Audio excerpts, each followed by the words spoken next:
We believe, as an industry, that in the next 1 year, the vast majority of programmers will be replaced by AI programmers.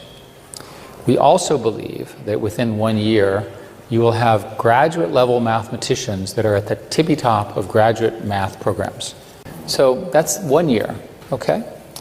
What happens in 2 years? Well, I've just told you about reasoning, and I've told you about programming, and I've told you about math. Programming plus math are the basis of sort of our whole digital world. So the evidence and the claims from the research groups in OpenAI and Anthropic and so forth is that they're now somewhere around 10 or 20% of the code that they're developing in their research programs is being generated by the computer. That's called recursive self-improvement, is the technical term. So what happens when this thing starts to scale? Well, a lot. One way to say this is that within 3 to 5 years, we'll have what is called general intelligence, AGI, which can be defined as a system that is as smart as the smartest mathematician, physicist, artist, writer, thinker. I call this, by the way, the San Francisco consensus, because everyone who believes this is in San Francisco. It may be the water.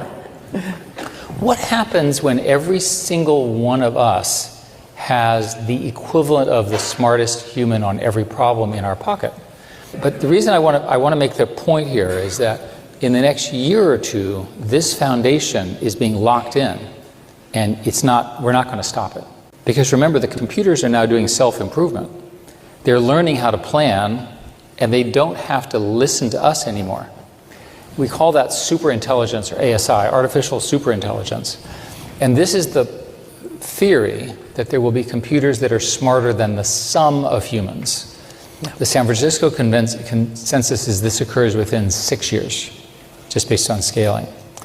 This path is not understood in our society. There's no language for what happens with the arrival of this. That's why it's underhyped. People do not understand what happens when you have intelligence at this level, which is largely free.